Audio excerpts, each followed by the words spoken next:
Third meeting of the Middleton Plan Commission. First item on the agenda is roll call. Adams. Here. Bruce. Here. Harp. Here. Paniro. Here. Summers. Here. And Chair Sonnentag is present. Commissioner Paulson is absent and excused. Very good, thank you. Looking for approval of the minutes of last week, or 2 weeks ago, rather, July 9th. Are there any changes, additions, deletions? They were quite extensive minutes. There was a lot of discussion evidently, and I wasn't here for that. I was in Iceland. I have to apologize, and I actually preferred that. So anybody, nothing to change? Okay, then I will declare the minutes approved. And we'll move on to item 1 is the sign design review for the Mill Apartments at 6908 Century Avenue. There's a recommendation from staff to approve the sign design.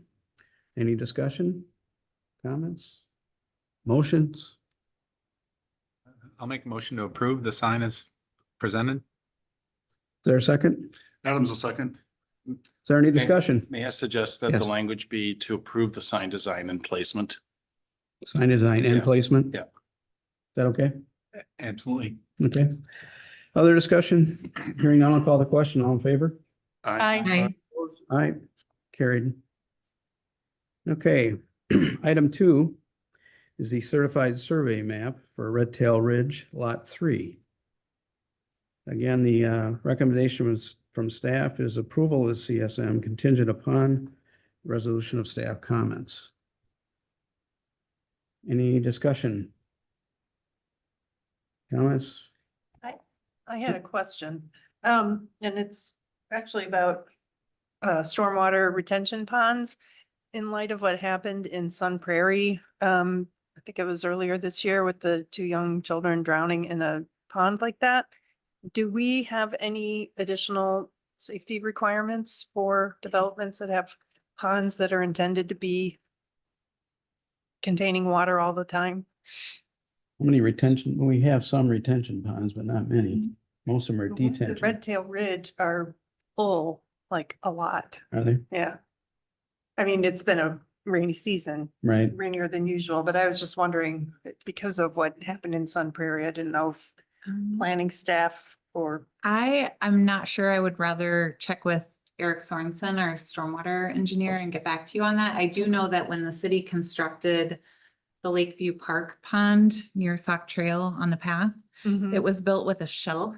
So it appears to be the same depth, but it actually, like when you first enter the pond, it's shallower. Okay, We can research that and get back to you. okay, thank you. Any other discussion? Mark? I would just suggest that the any motion to approve would be contingent on resolution of engineering staff comments as indicated in the packet. Okay, So this is Seniro. I'll move approval of the certified survey map for Red Tail Ridge Lot 3 contingent upon resolution of engineering staff comments. is there a second? I'll second that. There's been a motion to approve and a second. Any further discussion? Seeing none, I'll call the question. All in favor? Aye. All right, motion carries. Okay, that moves us to item 3, which is the concept review for Allen Boulevard Mixed Use Phase 1. And Emily, I think you would like to make a statement. Please proceed. Thank you. I want to say I appreciate that this has come before you all. And as it is being presented for thoughtful consideration, that I ask the commissioners to hold feedback until the next meeting. And part of the reason I'm asking for that is that this is a unique opportunity in which 2/3 of the street is a forested land with a creek corridor running close to the road. And I think there's an opportunity to mimic that feel for that the rest of that 1/3 of the street.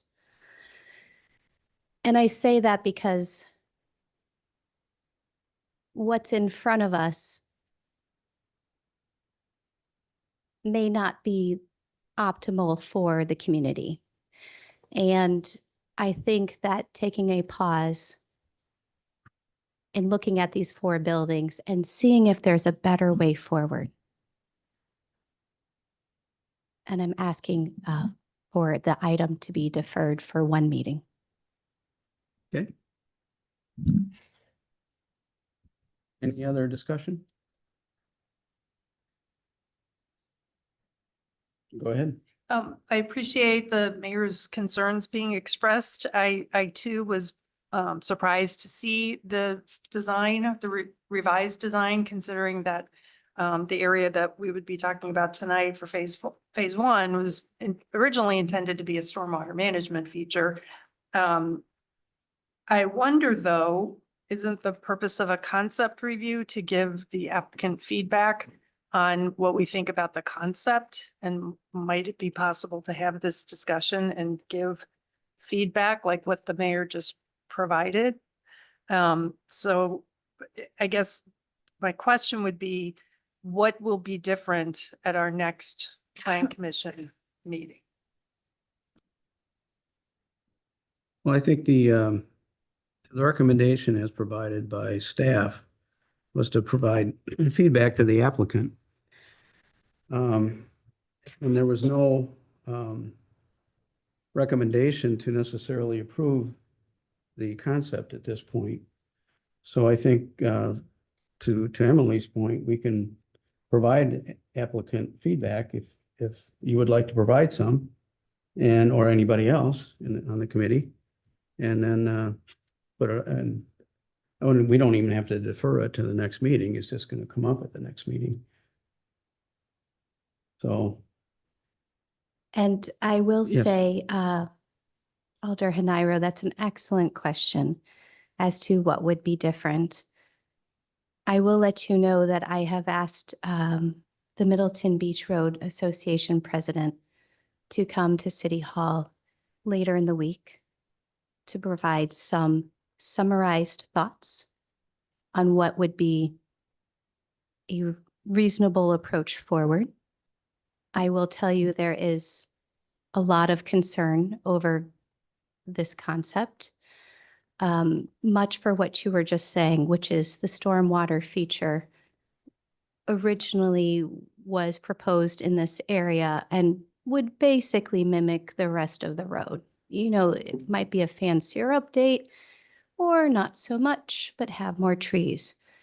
Now, I'm not saying that's the direction it would go in, but I want a chance for those stakeholders to come together and have a discussion. And if it does not function, then have you all give your thoughts at a future meeting. okay, so unless, Randy, do you have a comment? I don't have any concerns with giving the public more opportunities to be involved in the process. I think that's fair. I think we have to keep in mind that the site is zoned. And so I think, you know, there are some limitations to what we can require. But, you know, having more discussion, I think is healthy. And so if have you had discussions with the applicant and the applicant's okay with that process? Applicant, would you be willing to come to the table and hear them out? Yes. Understanding that would be, Hi, can you hear me? Yes.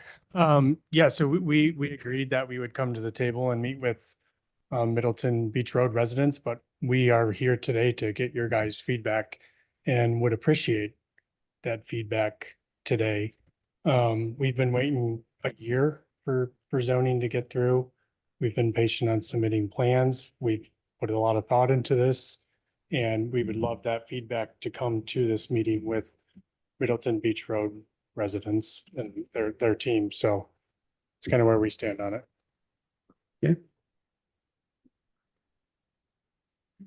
So with that, is there any feedback that we want to offer at this time? Relative to what we've seen presented?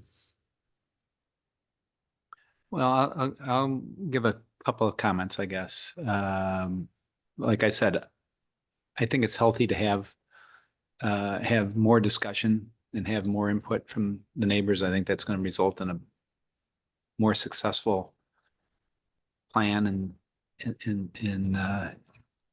as it comes together, and one that's, has more acceptance and more marketability. I think there's some validity to that.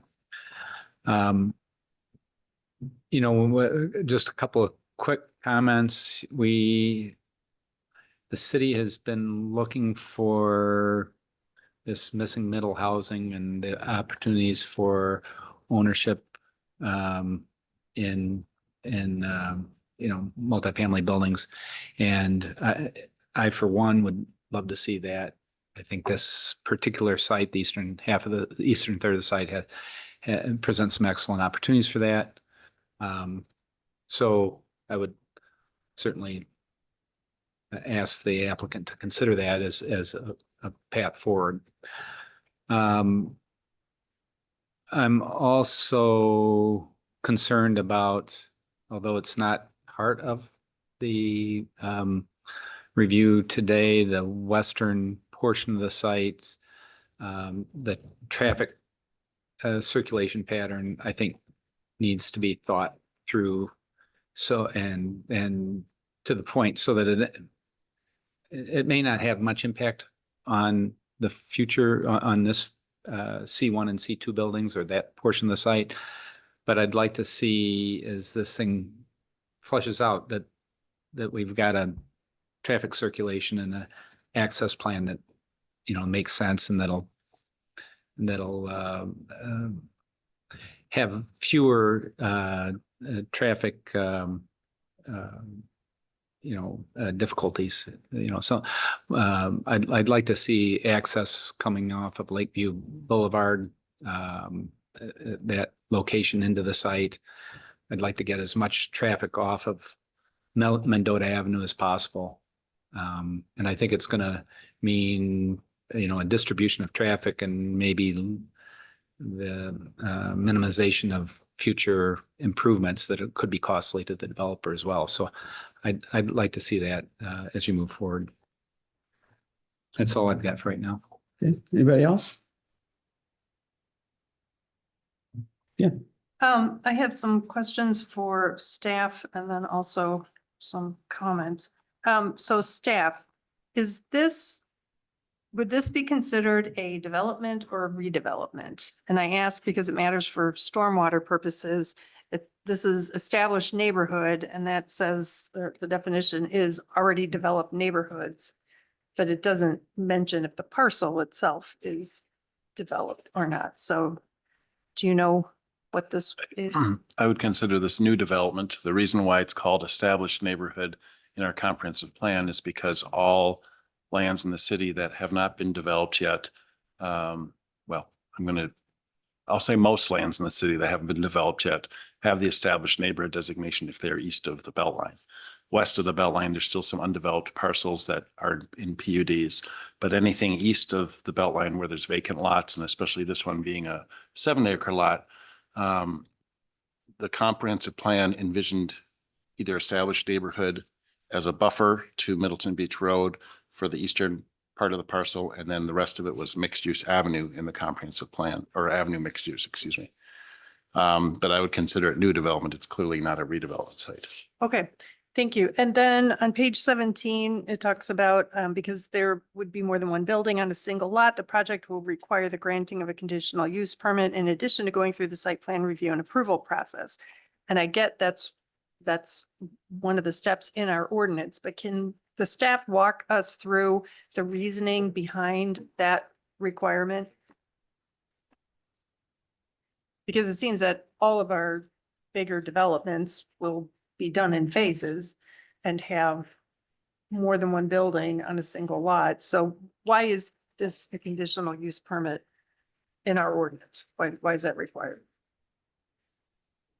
The intent of section 10.0602, which identifies the group and large development standards, is to ensure that that group developments and large developments are properly located and are compatible with the surrounding area and the overall community character of the city. Group development is defined as any combination of two or more principal buildings on the same lot in any zoning district. This neither footprint that's been shown in concept would meet the definition of a large development, which requires a footprint in excess of 50,000 square feet. However, potentially the buildings that are proposed as future phases would meet that requirement. The conditional use process gives the city extra review authority, if you will, to ensure that the standards in the zoning ordinance are met. The stormwater, there's more oversight, if you will, through the conditional use process as opposed to just being it permitted by right, where you still have to meet stormwater requirements and such. But the conditional use process gives us more opportunity to steer the development in a way that is compatible with the surrounding properties. Okay. That's the logic behind it. Do our peer cities have similar requirements in their ordinances? I don't know. This is, I mean, I think there are, the concept of this is new to us in that it's part of our new zoning ordinance that came with the template from Vanderwall. So I know that the city of Wausau, Fort Atkinson have the same language in their ordinance. Well, I suspect they do. I would have to check that, but I would imagine that they do. I certainly don't think it's unusual when you have two or more buildings on one lot that you'd want to have careful review of how they comply with zoning regulations, because then setbacks are affected relative to each other and to the perimeter of the lot. One of the things that this development proposed concept achieves, for example, is it doesn't have any driveways off of Middleton Beach Road, which I think is something that I suspect is more supported by the neighborhood than individual driveways, which individual single-family residences or two flats would likely have access off Middleton Beach Road. So again, there's an opportunity through the conditional use process to guide the development in a way that is more compatible with, or to make sure that there aren't deleterious impacts on the neighborhood. Okay, thank you. And I seem to recall there was a change in state law that makes getting a conditional, or that makes denying a request for a conditional use permit more difficult. Can you walk us through what those tightened restrictions are? Like, what do we have to find in order to deny a conditional use permit? So the conditional use permit approval process is outlined in section 10.32. And Can I ask a clarifying question? Yeah. Are you referring to the new state law of just a few weeks ago or months No, ago? the Okay. one that we had talked about when we were still working on the zoning code. Thank you. My apologies. That's okay. so there are a series of steps in our zoning ordinance under conditional use permit that address findings that the commission needs to reach in order to approve or to take final action on the conditional use permit, whether it's to approve or to approve with conditions or take a step to deny the request. It also outlines condition. So for example, those findings include being in harmony with the comprehensive plan, that they're whether the project would have substantial or undue adverse impact on nearby property, making sure that the project maintains the desired consistency of land uses, land use intensities, land use impacts, et cetera. Making sure it's adequately served by, will not impose burden on improvements, facilities, utility services, and that the potential public benefits outweigh potential adverse impacts. Those are the findings that need to be achieved by our ordinance. The conditions that the Planning Commission shall impose at a minimum would be, there's about 6 or 7 or 8 of them. And I don't think I need to read through them all, but there's a series of conditions that would need to be met. And And so, I mean, I'd be happy to share this with you separately. I don't think going through it all is maybe the best right Yep. now, but I can point everyone where that is. It's section 10.10.32. Yep, and I see, I'm sorry, one more thing. There Go ahead. has to be, as part of the hearing process, testimony from the public or anybody with an interest in the project there are standards for providing testimony for the public hearing. There has to be statements of personal preferences or speculation not based on substantial evidence, shall be disregarded by the Plan Commission. So in other words, there are standards for the type of input that has to be provided. It has to be substantive in nature pertaining to the specific request. So there are this is a much more rigorous process that our zoning ordinance now has in place to protect the interests of both residents as well as the applicant. okay. And I see the reference to Wisconsin statute, so I'll just check that to see what the basis would be for, what standard we have to meet if we were to try to deny a conditional use permit. Is it harder to divide a lot instead of getting a conditional use permit? I hate to interrupt here, but can we get more? I'm trying to get background. This is the first time since I've been on Plan Commission that we've been asked to do something like this with the controversial thing. I think And I understand her question. So, because I thought of this question as well. So they're proposing in concept 4 buildings. Let's say each of them were on its own lot. There would not be, as I read the ordinance, there would not be a conditional use permit requirement because then it would not be a group development. But that's assuming the property is already subdivided at that point. Okay. But then the buildings would have to meet all the standards pertaining to those individual lots. If that makes sense. Yep. Yeah.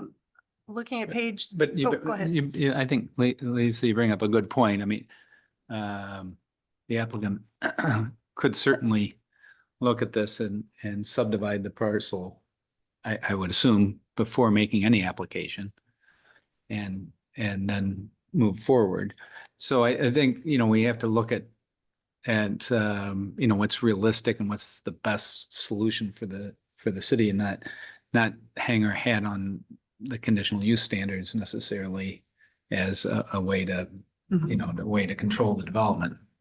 The land division would have to be, the land division would have to be, the lots created would have to comply with all the terms of the zoning ordinance Sure. pertaining to, in the case of the area shown in blue, MRL zoning, and in the case of orange or red, whatever the color is, MUA zoning. And the subdivision ordinance requirements right. as well. Right. I was going to say that. Yeah. Okay. And then regarding the driveway that we're looking at right now, I'm not sure I agree with the suggestion to put the driveway at the median, and I'm thinking ahead to the next phase.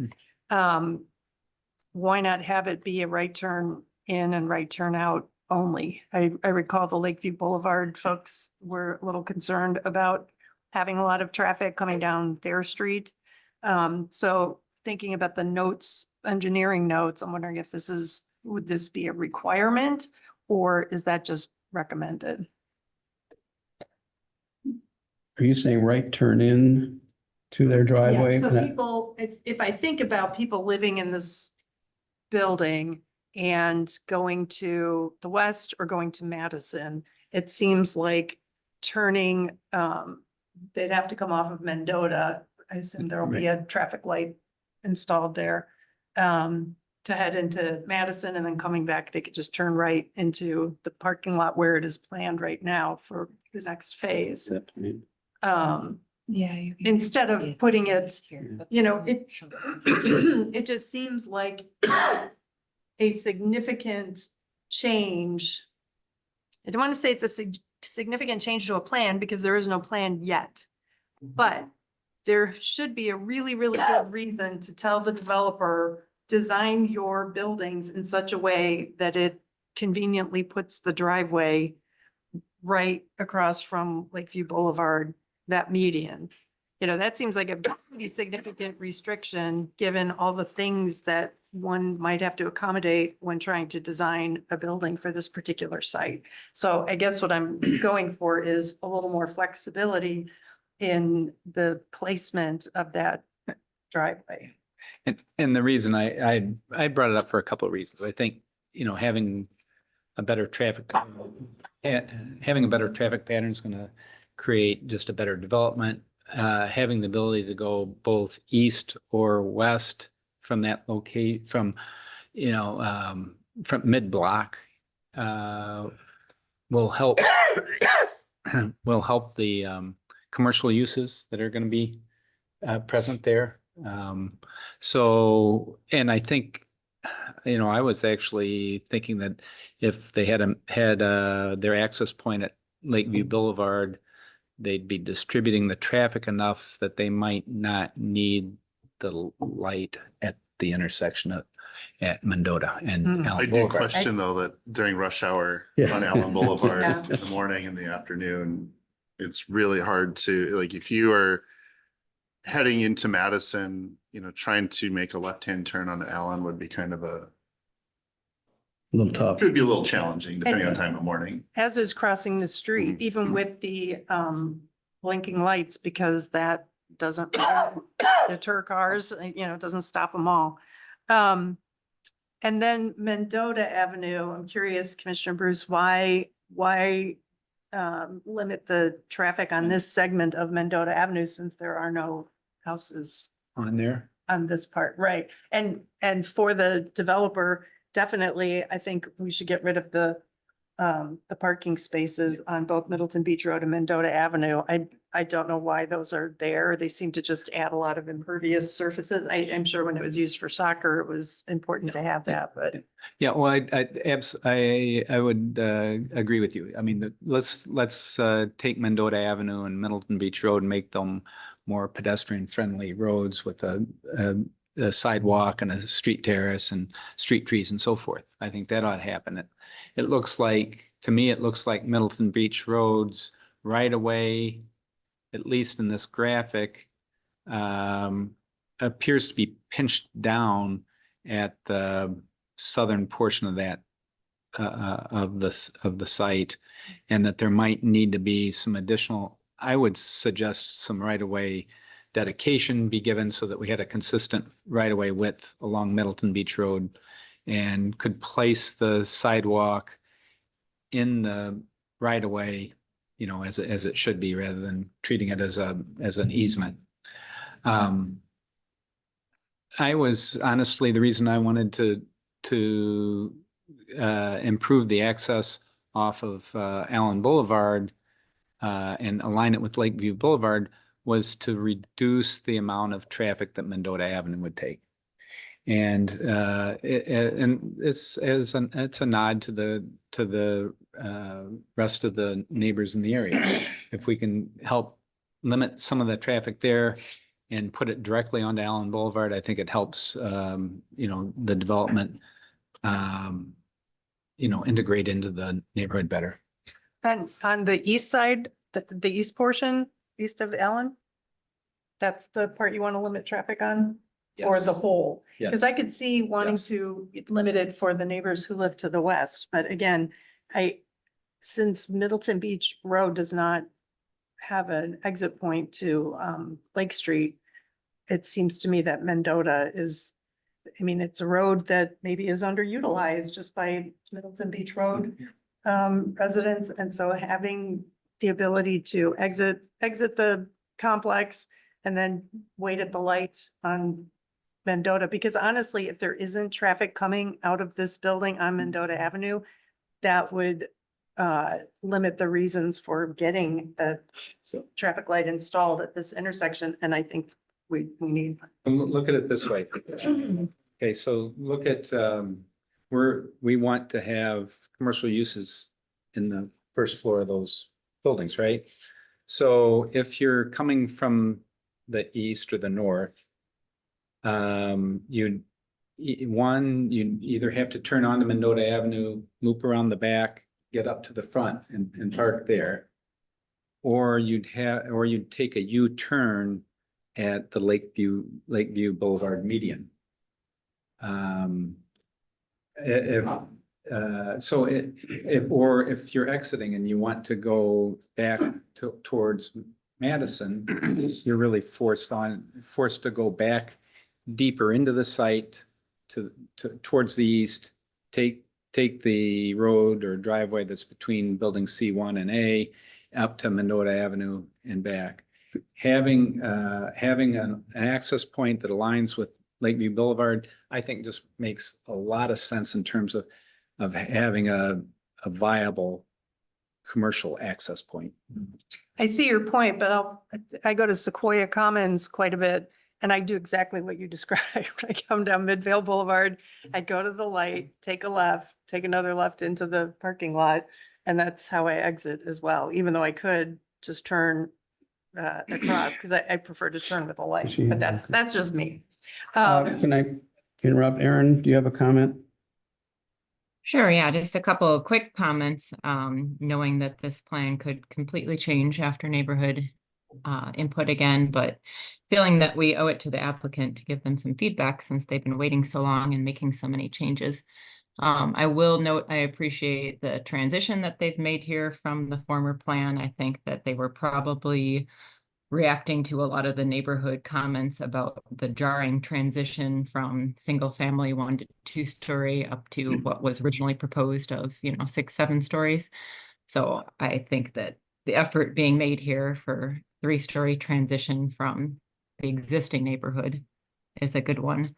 I would also gander that the pathway they've created for the phase 1 here was in an effort to keep traffic off Middleton Beach Road because that was another large concern from the neighbors. I agree with you on the right turn in and right turn out there for traffic control. I will just commend the developer and architect for being willing to meet with neighborhood for opinions, because I will remind everyone that through the rezoning process, this entire road didn't come to a consensus on even what they wanted their own parcels to be zoned as. So I thank you for meeting with them again, but I have to be realistic in the fact that whatever is the final plan here for concept, it's not going to please everyone. So we have to base our opinions on what is best for the city as a whole here and not solely on the neighborhood input. And that's all I got. Aaron, can I ask a clarifying question? When you said that you agreed with the right in, right turn, you're okay with the right in, right out? I'm saying instead of lining it up with Lakeview Boulevard, because I knew that was a cause for concern, and just, being someone in the architectural business, I'm just looking at the footprints of these buildings and I'm going to say it's probably a lot of an ask to completely redesign a building in size to line up exactly with Lakeview. I think it would be a better idea to have the right turn in only off Allen Boulevard and then the right turn only exiting what would be phase 2. I would remind everybody, we still got to go through a traffic study. Mhm. Right. Well, There's a lot take a lot to do yet. Oh, and then just one more comment. Again, pure speculation, but there was a lot of neighborhood feedback too, where the stormwater was initially placed on the east end of the parcel that's now being presented for phase 1 here. I know that I received emails with people being concerned about increased insects around their property because of the large stormwater, being concerned about increased traffic because of the public walking path that the developer was trying to add as an amenity. So there are likely causes for this change in concept, and I just want us all to keep that in mind since this was a year ago and we've received a lot of input. Thanks, Aaron. I just have 2 more Yes, comments, Lisa. Chair. So does Middleton Beach Road have a sidewalk? No. No. So if there isn't one on the street now, why would a sidewalk be required on the western side in front of these 2 buildings? I think that was a note that was going to be a feature. There are walk-up units to these buildings proposed in concept. The walk-up, I like the walk-up idea. I guess I'm just trying to think of ways to reduce impervious surfaces. So if there's a way to do that and still maintain that type of design, please consider that. And then, well, I guess we'll talk about stormwater when we get to a future meeting. Yes. That's all I have. Okay, Randy? Yeah. I'll concur with Aaron in terms of the, the walk-up aspect of the units on Middleton Beach Road. Having the scale that's presented there and having the individual entries, I think is very good. Like I said, it would be fantastic if we could get a similar approach, similar idea to a townhouse style or some more traditional missing middle housing. But I think that aspect of this plan is very well done. And I see what you're saying about reducing impervious area, but I think having strong pedestrian connections is important, and making our streets walkable is important. So. Other discussion? I'm just going to echo Comments? something that Commissioner Bruce said earlier about the missing middle. He just mentioned missing middle again. I know when we were going through the rezoning process, I kind of thought this would be a golden opportunity to build missing middle owner occupied housing. Through townhouses, or I know condos are not gonna happen, but I feel like this would be a very desirable location for somebody who would be interested in purchasing something, attached housing. That's the feedback I've got. Okay. Any other discussion? No? I don't think there's any action for us to take. We'll just put this on the agenda for next meeting. Okay. Any objections to that? No. All right, that takes us to item 4.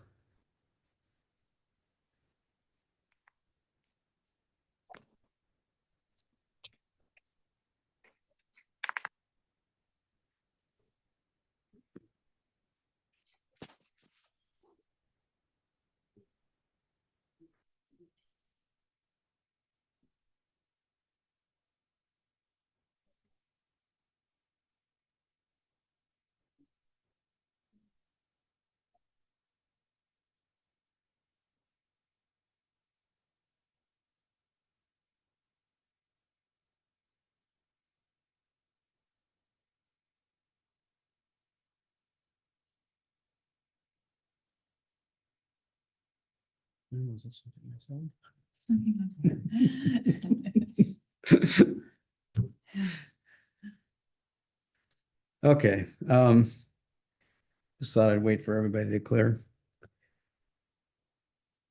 Item 4 is the zoning ordinance, chapter 10, continued discussion of potential revisions.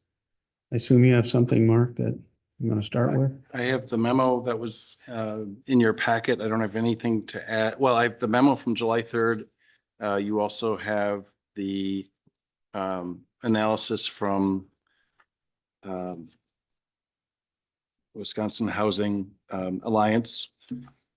Then you also received the email on July 8th from Bill Connors of Smart Growth Greater Madison, to which I prepared a supplemental memo about how building height is treated in the zoning ordinance. So I don't have anything to add aside from this material in your packet. So I thought you'd probably want to just go through the original memo from July 3rd.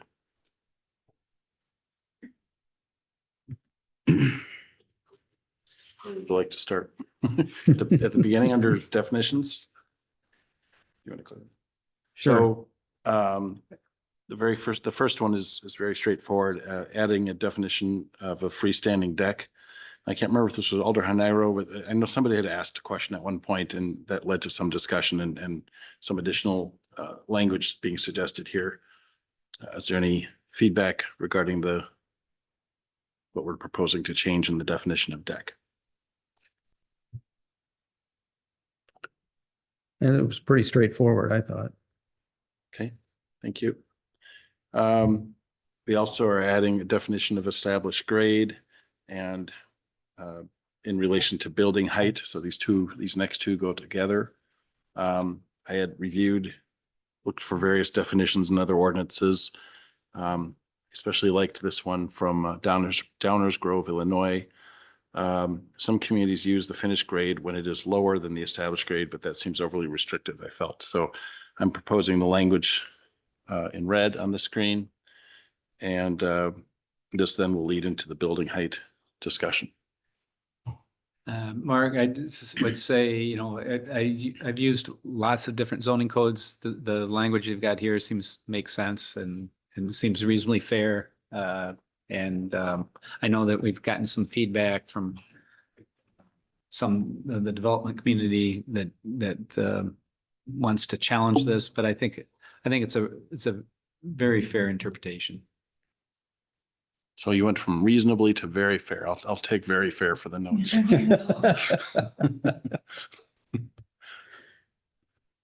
Well, part of what our goal here is to try and avoid any nebulous, we're trying to make this very clear, very easy to understand and administer. That's what we're trying here. And I can see how there was some differing opinions, although I think the way our ordinance is written is clear, but we are trying to find a little bit of compromise here. You're still going to have disagreements, Right. but you've at least minimized some of them. Thank you. So at this point, Mark, I mean, I know this building height came up with the Allen Boulevard project, with the stuff along Allen Boulevard. Does anything you've done here change that? It does a little bit if you wanted.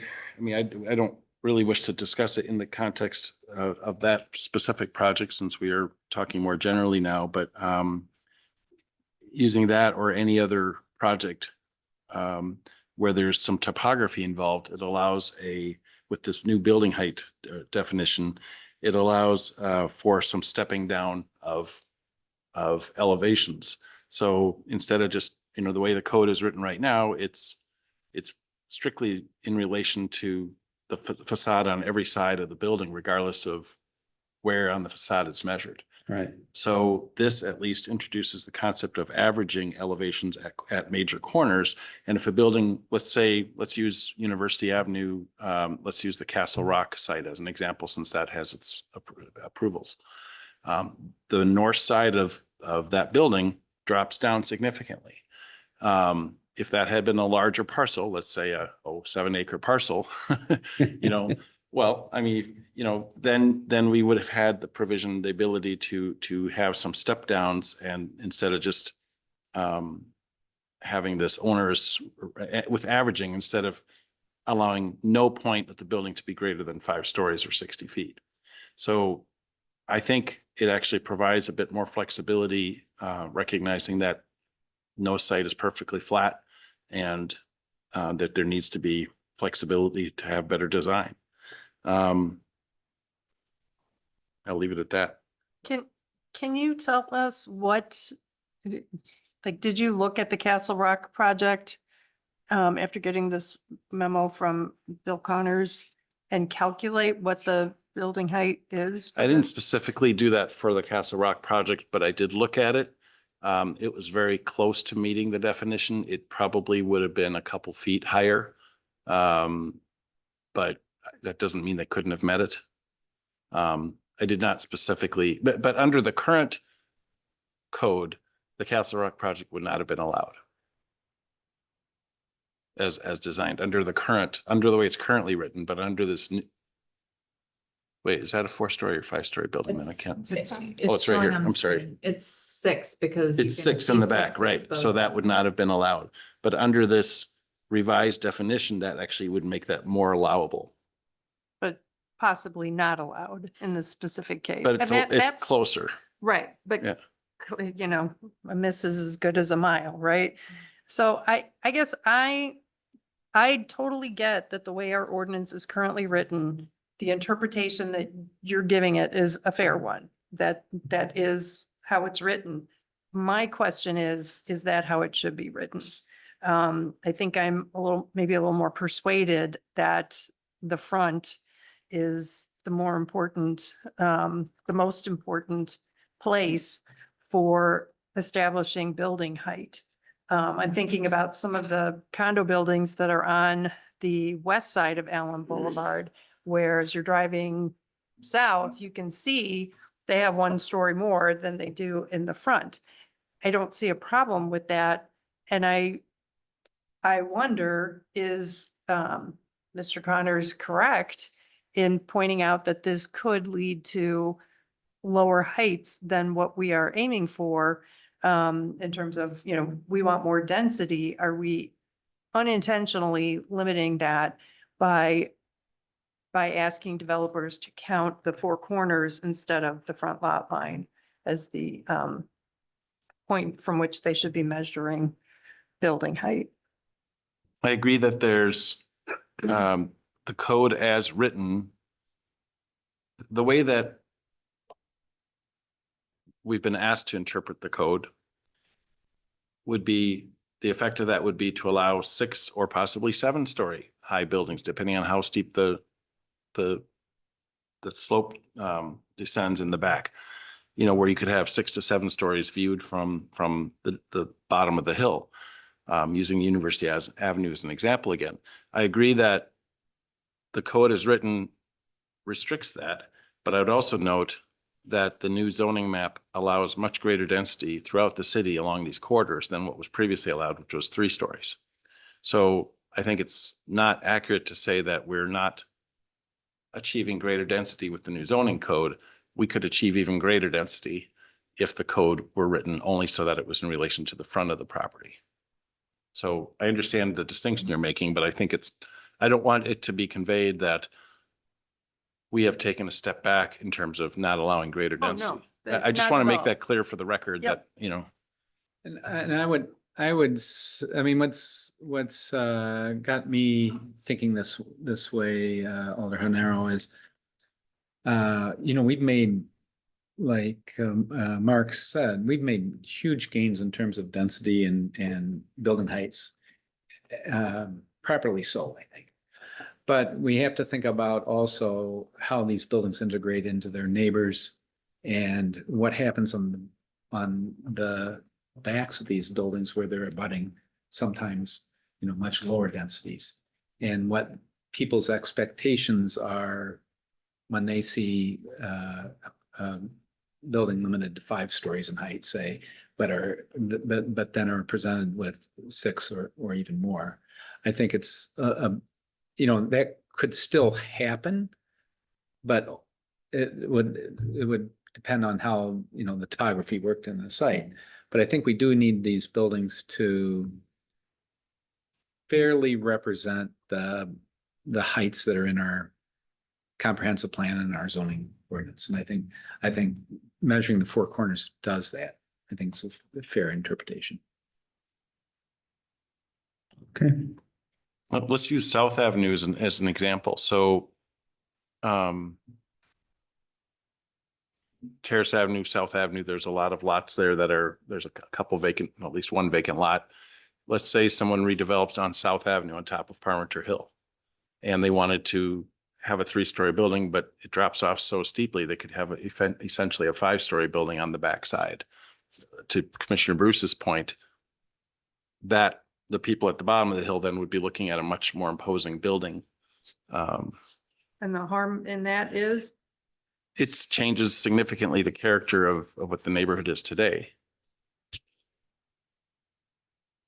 I'm just, if that's a conscious decision for the city, that's fine, but I think that's the concern that I have now. We don't have, we're not San Francisco. We don't have, Right, but topography like that. to give But you a counter, my backyard looks up on a 2-story condo building that can, do I like that? No.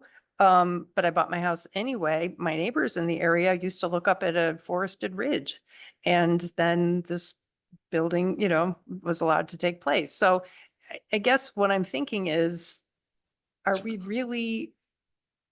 going to base our housing prioritization on things like whoever lives in back of that hypothetical building on South Avenue isn't gonna like it. They're not gonna like the view.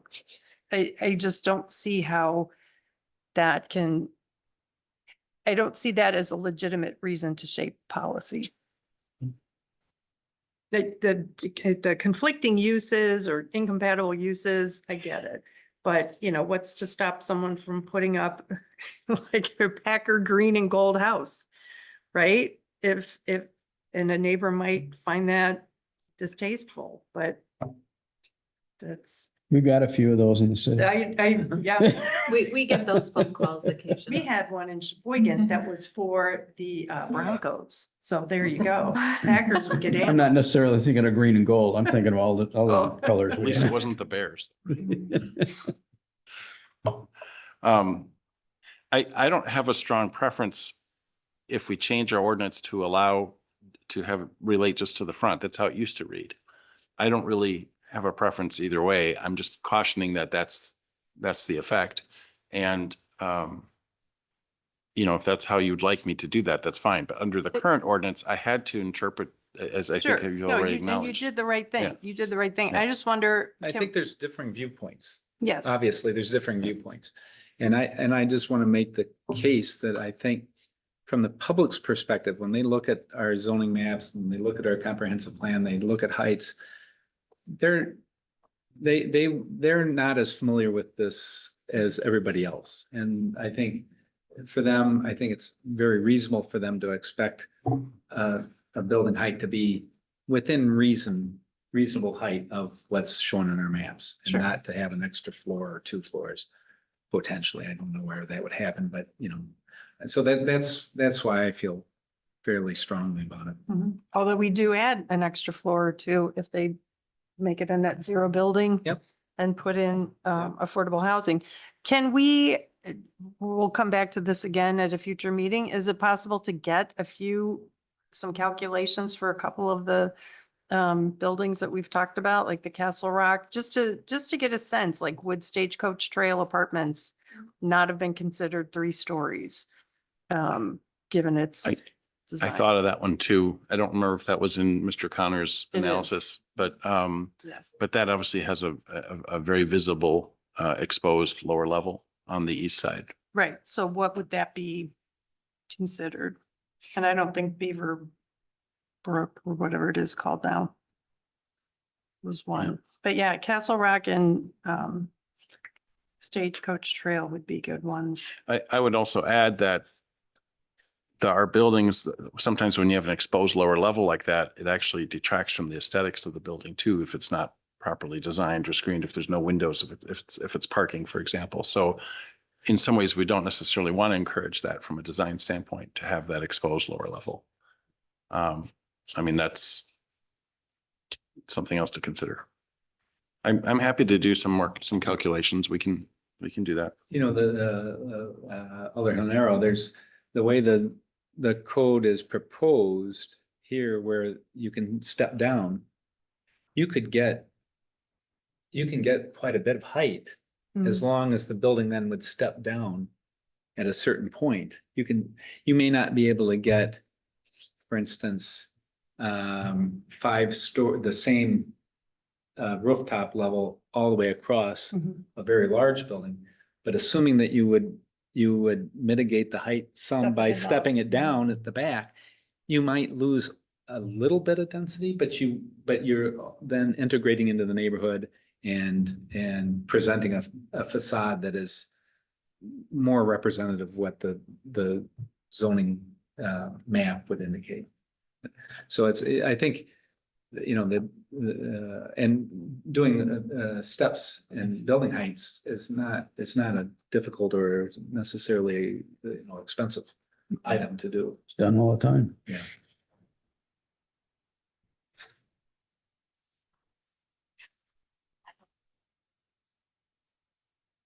So I'll come back with some measurements. Next page, Alder Haniro, I took you up on your, you made a good point about 36 feet, 3 stories, or 60 feet, 5 stories. The intent was more to go with the feet than the stories. So I think I can see how that would create some vagueness. So that is what we're proposing, is to just strike the references to stories.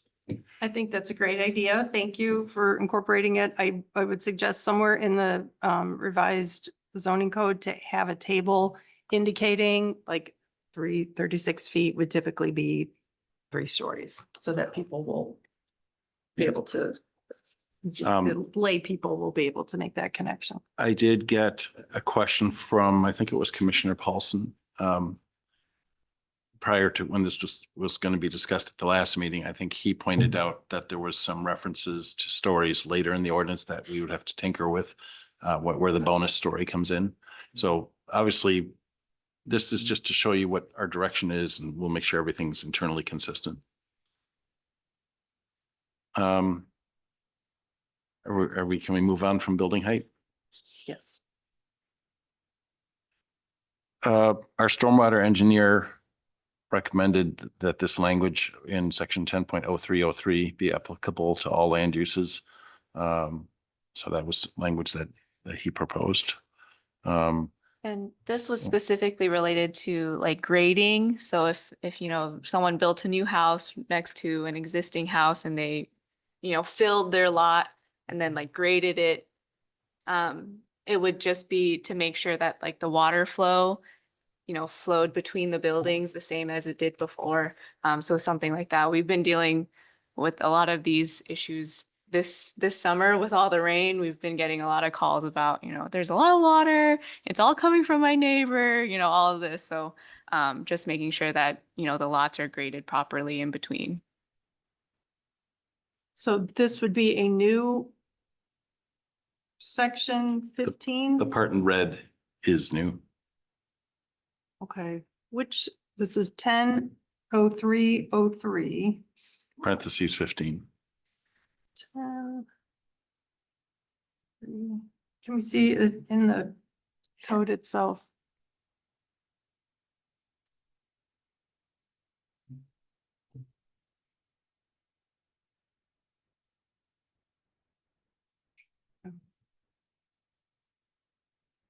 You ready to move on?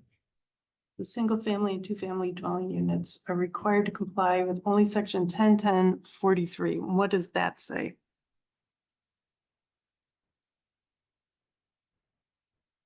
Oh, 10. And the reason I'm asking is because I was looking at this section earlier today. Site plan review and approval procedures. And the applicability paragraph is number 3, which struck me as odd because usually that's Yeah, I saw the that. first or second.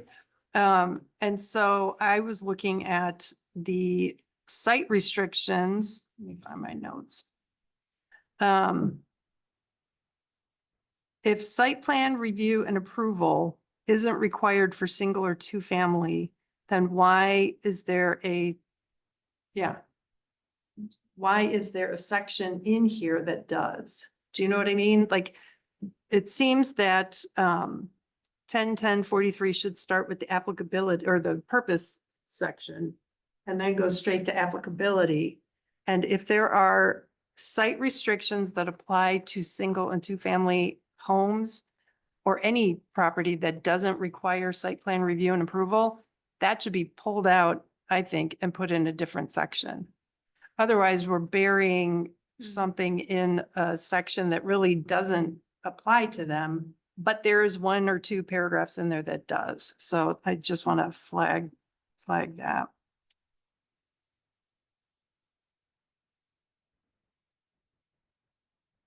Okay, thank you.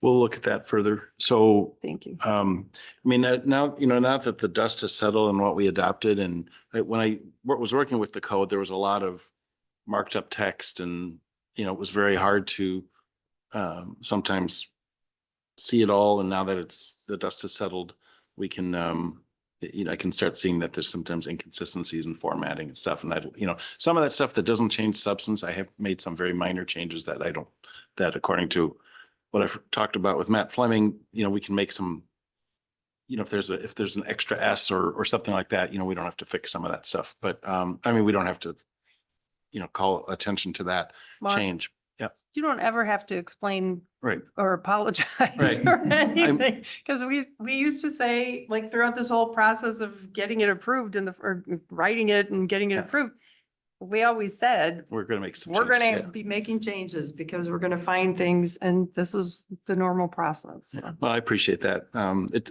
I will say it was a bit unsettling to start making a list even before we were adopting, But it is a big code. It was a huge change from what we have, but I do think it's serving us well overall. So, and it's anyway. Okay, so we'll look at the structure of that comment and what you brought up here with 10.10.43. Under 10.10.41, the zoning permit review and approval procedures. The first two are just not really significant, adding the word principal, but then D, the addition of a structure that increases impervious surface area potentially affects site drainage patterns. It just seemed like that's a very basic reason why we should have a zoning permit for something like that. Since we have standards for impervious surface area, for maximum impervious surface area. And the same with the fence. That wasn't clear if we needed a zoning permit or not. And Abby, I just realized you asked me about this the other day. And I had forgotten that I already had recommended that we clarify that was missing. So, any feedback on those changes? Concept plan review, that surfaced because of the discussion you had on the previous agenda item. Our previous ordinance did discuss concept review, and we have that in the planned unit development section or in the large development section, but we just didn't carry that forward as a step that could be taken more generally. So that just seems like we should reintroduce that to the code. In fact, what I was thinking of doing was taking the standards for concept plan review and PUD and just putting them in their own section and then just referencing the PUD, having it defined once, and we'll work on that. So I assume that you're on board with this. Yep, is the application fee still $50 or? I would like to propose that we increase that. I don't have an amount yet, but I think it's got to be in the concept. I mean, we don't do as rigorous a review. It's mainly our planner staff time, not the engineer staff time. So it's much cheaper. It's meant to be a joke. Segue for later. No. So we'll revisit that. The fee as well. And then lastly, Mark, just don't make it so, I think encouraging concept plan review is important. I wasn't thinking of going over, I certainly wasn't thinking of going over 200. I was thinking probably more 100 or 150, but 50, my staff comments for the previous agenda item was more than $50 worth of staff comments, obviously. I'm sure. So, but at the same time, I know that the work that we did on that is going to carry forward with any project they do. A lot of that was background, land use map and comp plan, all that stuff is just, we'll use that as boilerplate for future reports. So it's, it will be compensated for to some degree. Or you know what I mean. Wisconsin Housing Alliance input, that's a separate sheet that you got in your packet. Where is that? And I want to thank Daphne for facilitating this with her contact. I don't remember who that was, but Alder Nairo, you had suggested this, that we do this review as well. So the results are there. Daphne has it on the screen. I'm wondering when the definitions changed, because it's a little hard to understand how our consultant didn't give us the most up-to-date definitions under state statutes. But I do like the comments, and especially the part about ADUs. I think that's important to know that this is a growing new market for the manufactured homes. Yeah.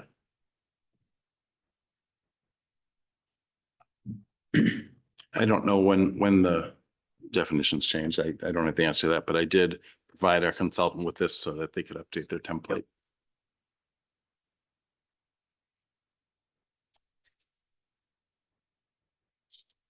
So overall, you are supportive of these, making adjustments to our code to reflect these changes. I figured you would be. Yeah. Okay. I think that's all I have for now, Mr. Chairman. All right. Just, Mark, the only other comment I wanted to make was, I know at one point we'd been talking about changes to the zoning code, and I had asked that you take a look at the language related to planned unit developments, and see if we could structure the language to limit their use. I think the PUDs are less applicable now with the new zoning code, and I think they're tougher to administer. They're certainly tougher to track and follow, and I think it's better for everyone if we just limit their use to times when it's truly necessary, that there's not other zoning districts that are available to them. So I you want appreciate- like dissuasive Well, wording. or some kind of wording that would indicate that's the zoning code's meant, the PUDs are meant for cases where no other zoning code works. There's language, maybe Randy, you could help review the section 10.02.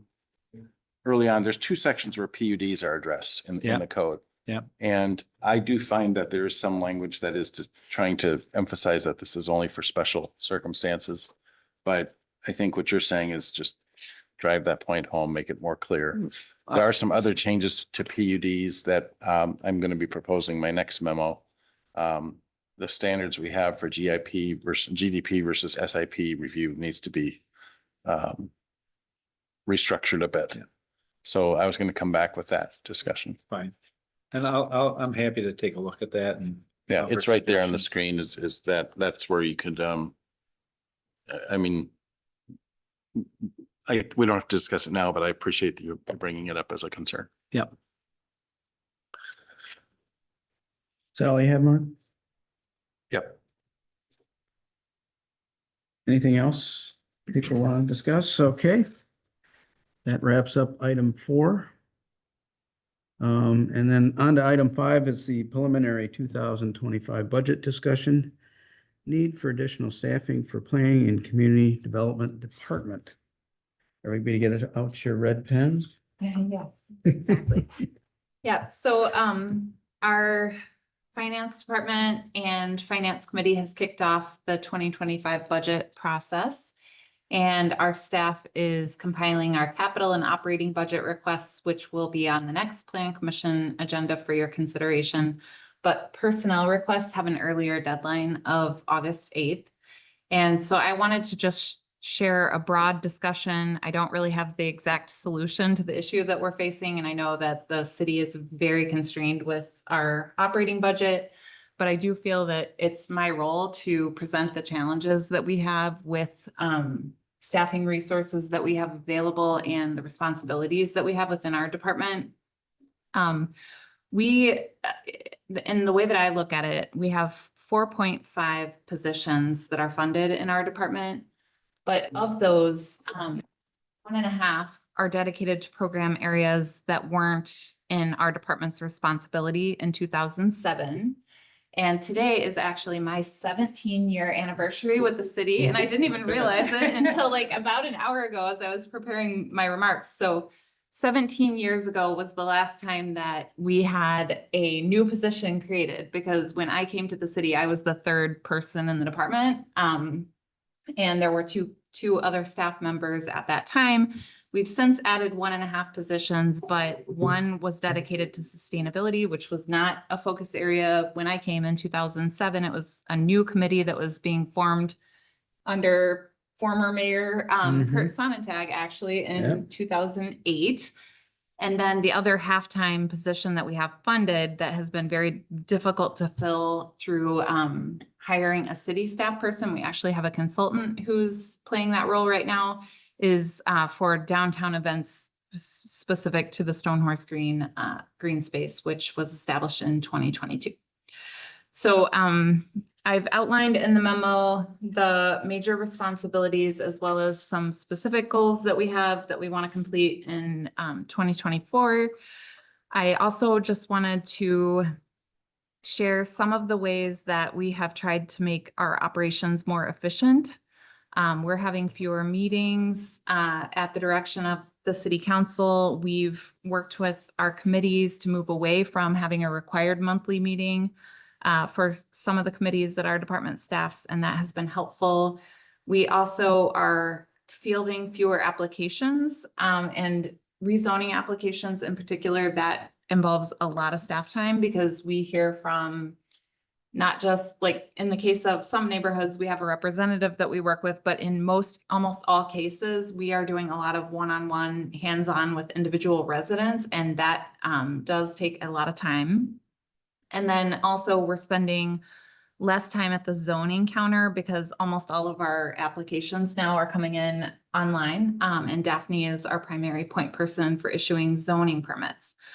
We're also, in some ways, we've minimized our customer service because we used to have about one meeting every week or maybe every 2 weeks where it was just a developer who, maybe was looking to come into the Middleton market and was interested in learning about sites that we have available. We no longer accept those meetings. So if somebody wants to learn about, what is the city looking for, we send them, we have a form email that we send with the comp plan, the zoning ordinance, and we say we're happy to answer any questions that you have in writing. We recently had a property that was available for sale and we had 12 developers that were inquiring about it. And so we did, for that particular piece of property in Alder-Henairos district, we put together a fact sheet and we just shared the fact sheet. We always are available to answer questions from the public. And that's one thing that I do not want to de-emphasize at all, because I think we're still a small community and it is really important to me, in my experience, that when somebody calls our department, that they get a person on the phone and that they don't, they aren't just redirected to an email or, I know some other communities have moved towards that, but that is something that I think we really should continue to emphasize, is customer service. There are some things recently that have come up within our department staff where we have seen an opportunity that we know would be aligned with the city's goals and would likely fall under the purview of our department that my staff team has advocated that we go after. And I'm to the point now where I'm saying, no, please don't apply for another grant, because we are administering $5 million in grant funding. And I would challenge you to find another community of our size in the state that is handling that kind of workload with the staffing that we have. So I do think that we are missing some opportunities. And I also know that the staff that we have in our department is very committed to the city's mission and they're really excited. And so part of the workload responsibilities that we have now is because we kind of have embraced a lot of projects and have been excited about opportunities and have kind of gone after them, but it has resulted in a situation where I am concerned that without additional staffing, things are going to start to fall through the cracks. We're not going to be able to complete projects on time, and we're not going to be able to help the city council with its priority goals within the strategic plan, because most of those fall within our department. And part of that strategic planning effort was intended to also include an emphasis on operations and what it meant in terms of additional staffing resources. And I feel like that part of the plan wasn't robust enough to indicate to the council that we have these priorities. These have now been established and we need additional staff to be able to support all of these. So I am really excited about recent conversations that the council's been having about doing a full staffing study for all departments. And I really hope that the firm that we hire to do that will actually take a look at the roles and responsibilities, because I think that our department is different than other communities in Dane County. And we have, you know, different responsibilities. The halftime position that we have, it does, I mean, if you look at the org chart of the city, it kind of sticks out, like, why would that be in planning and community development? That's certainly a conversation that we'd be open to having if there is another department that should take on those responsibilities, as long as the Stonehorse Green events are still a priority of the city, because I think that's really important for the investment that the city's made in that green space. And really, in my opinion, in order to do the workload that we have and do it well, we need 2 additional full-time staff members. But I also know that that is not realistic with the budget that we have. And so the idea that we came up with that we thought might be tenable with the budget would be to try to get the halftime position that we have funded, that we're fulfilling through a contracted employee right now due to the challenges in hiring a halftime position and keeping them on the staff, would be to try to get that position made to a full-time position, which again, it would not be a perfect solution, because you would be combining an event coordinating position with a more typical like city planning type role. But I'm thinking that there might be a way to make it work for the right candidate if the city would offer full-time employment and benefits as part of that position. And I think that even if that Stonehorse Green halftime event coordinating position were moved into a different department, which would really have to be at the direction of the city council and the finance and personnel committee, administration, and human resources, that's not a decision obviously that we can make as staff. But if that were moved to a different program area, I still think that we need additional staff just to do the current workload that we have, and with new subdivisions coming online and the grant funding and all of the different capital projects that we're administering. So that's my pitch. I'm sure there are many other departments that will be making the same pitch in the budget. Well, I certainly appreciate all the work that your department does. It's been fantastic to see what you've accomplished in the short time that I've been on the planning commission. And, you know, so I really appreciate how you've gone after it. It would be a shame for us to miss opportunities because we aren't staffed, you know, in terms of grant funding that will pay back in multiples. You know, so I would like to encourage the council to try to find a way. I did think that, and you know, I don't know exactly how the Stonehouse Green activities, you know, gets coordinated, but I did think that it was a little odd for that to be within your department, and that maybe it could be in another department or tourism or another, Parks would be perfect. you know, another spot entirely. I think that's an important function, but maybe that could be offloaded either to another city department or maybe a quasi public-private organization.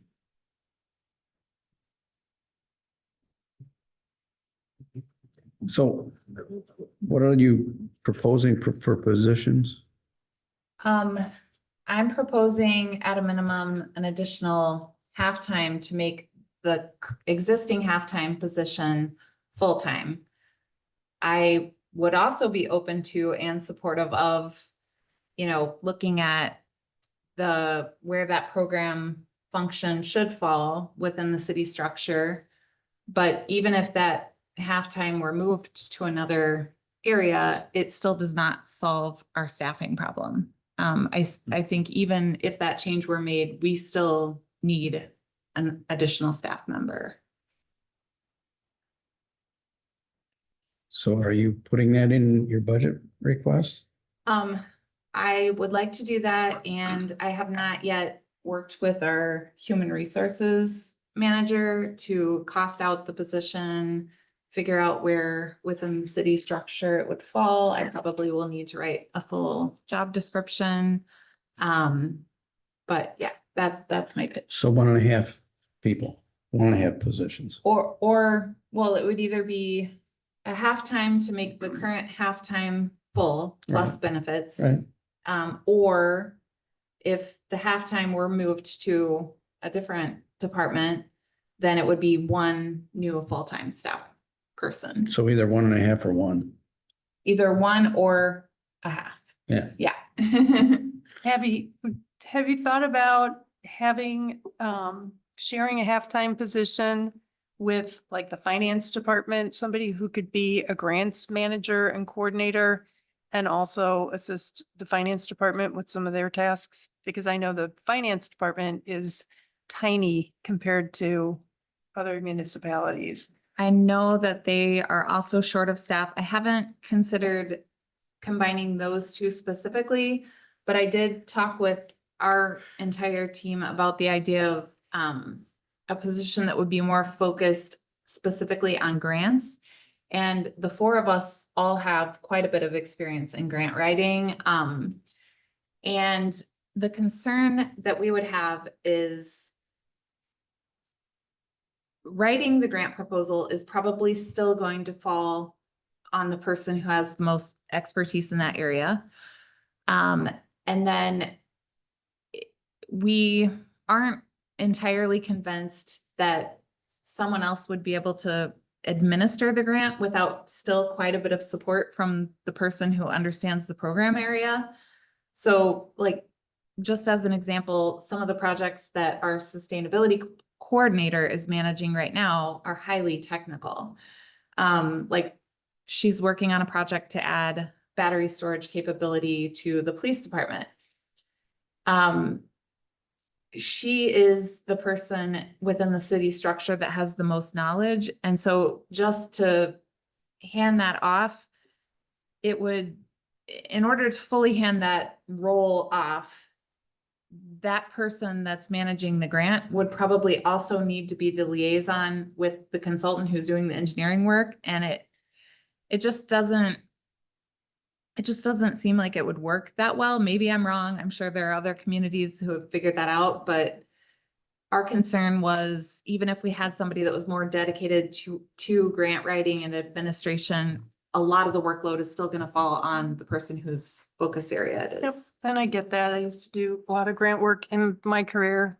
Hated it. It was the one aspect of my job that I absolutely did not appreciate. And when I hired somebody to help out with that, I experienced exactly what you're talking about, but it was still it did free up some of my time and help me increase my funding. I don't want to get into a conversation tonight about, changing practices and, offloading the position. I too think the Stone Horse Green position seems like it should be maybe in tourism. But I do think there are opportunities that if we had another conversation, maybe after the decision is made as to whether or not you're going to be able to get another staff person, I think it would be worthwhile. One thing I'm going to suggest, I suggest this everywhere, is scaling back on the work you all do on the minutes. And again, going back to my career, I lived for my minutes of meetings because that was, I was documenting, it wasn't a transcript, but it was very detailed, gave you a sense of what you missed.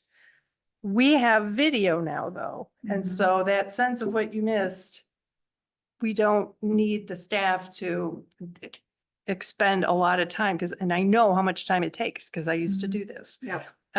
So I've checked around, I think Madison, their plan commission has the simple minutes like the council and finance and personnel committee do, where it's just, maybe a sentence of introduction. This is, what the item was on the agenda. Here's the motion, here's the vote. And I think that, you all still take notes. You're still going to take notes at meetings for yourselves, but you shouldn't be obligated to put those notes into a format that people like me could read if I didn't attend the meeting and get a sense of what happened. That's what the video is for. And I just feel like that's not going to free up enough of your time to eliminate the need for new staff. I understand that. But I also understand that it would free up some of your time. So that's No, just. a we're suggestion. definitely open to any opportunities to be more efficient. So I appreciate the suggestion. It's really easy to throw more tasks on you. I know that we've asked you to do studies or investigate one thing or another. It's really easy for us to start to ask for these things and not really understand the time commitments. And I think it is good if you remind us that hey, that's an added task that we really don't have time for. I think it's totally fair. I know the Workforce Housing Committee is working on recommendations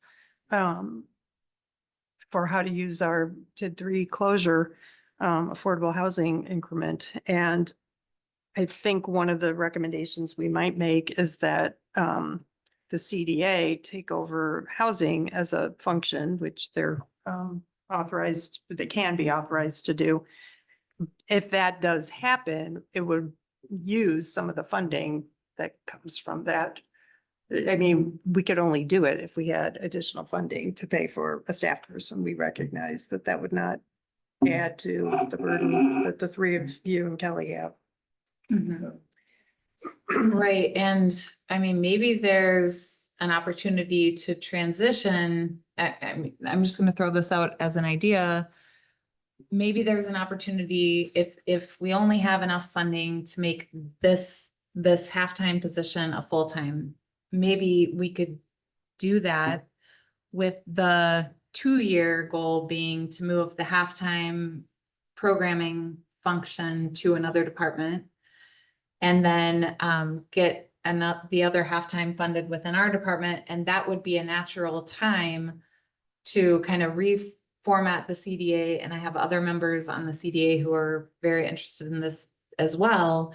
And then that would naturally be the time to also move their position, which they fund currently. The CDA funds the halftime event position to another department.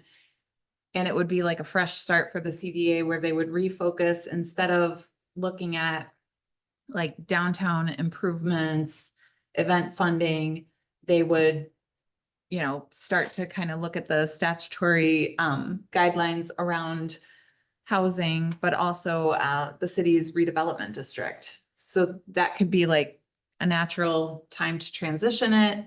And it might be, if that were in 2 years or 3 years, that might be around the time where we would have somebody in this role and they would be like, it's really hard to do the event planning and then also do this other stuff. So that might naturally work out. I noted on page 80, it says the Madison Metro Transit contract is handled by Public Works rather than planning and community development and other. Is that in Fitchburg or somewhere? That is in Fitchburg, yes. And why don't we do it that way? I think it's just that it's always probably because the Ped Bike Transit Committee is staffed by our department, but that is more of an operations function. So I think it could easily be transitioned over to Public Works, but they are also experiencing the same challenges with staff. So Abby, if I may, so when I joined the city, it was handled by Public Works. They were anxious to offload. And when I arrived, because I had a transportation background and interest, our former Public Works director, I mean, that very quickly fell to me because they just weren't, how should I put that? Wasn't It their just- area of expertise and Yeah, interest? it was kind of ancillary to what they did. And frankly, most of the work at the time, certainly, and largely still involves simply coordinating with Metro Transit. They do the bulk of the or operational planning. But as we have added amenities in the city, like bus shelters and bike racks and, things that we've done to try and augment transit, what actually Metro has done is they've tried to offload anything having to do with service in Middleton to us as well. short of operating the buses and what we contract them for.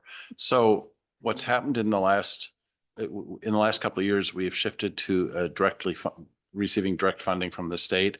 That is actually something that I work with our finance director on, although I do the bulk of the work. So to answer your question, it is still done by public work. It varies, like Abby said earlier, every community has a different organization for their planning department and the scope of work. We do have a broader scope than most. There's no question about that. And I think things that are event oriented things like that are more appropriately handled by others. But operations, Abby, Daphne and I have all been managing, and Kelly too, have all been managing projects that really are more public works type responsibilities. I mean, we don't have we've been getting expertise, but we don't have the best expertise in the city for managing a street project. Yeah. And managing a consultant. Two. Yeah, what's that? You've managed. Parmenter and Terrace Avenue. Parmenter. And the brick paver project downtown Middleton. And by managing, what that means is working with the consultant who managed it. I mean, it wasn't just me, but there's been a lot of technical issues that came up that I had to go to Public Works for. That they, and because they were TIF funded, it was felt that it should be funded by our department, or it should be that we should be the project managers for it. North Mendota Trail, ideally, that would have not been something that I would have been the project manager for. Yeah. And those multi-use paths, especially where there's land acquisition required, that is a lot of time. Yeah. And very rarely in other communities does that fall within planning and community development. And the thing is, these are things that are important to us in the city, shared use trails, art, all these things are important, and there's no other department that would, I'll try to, how can I put this politely? It's just not as important to them. I'll just say it like that. It's not something that they have the space or capacity for. And so because it's deemed to be important, and we have been we're the champions of these things, we just end up being the implementers as well. I guess that's how I'll put it. It's a priority thing. Priority, and if we want it done, and if the council wants it done, then in order to get it done, it's basically fallen on us. And that's not a complaint. It's just acknowledging that, as Commissioner Bruce said, we need to let you know that we have a lot of things on our plate. And it's hard to take on a lot of new things without other things falling through the cracks.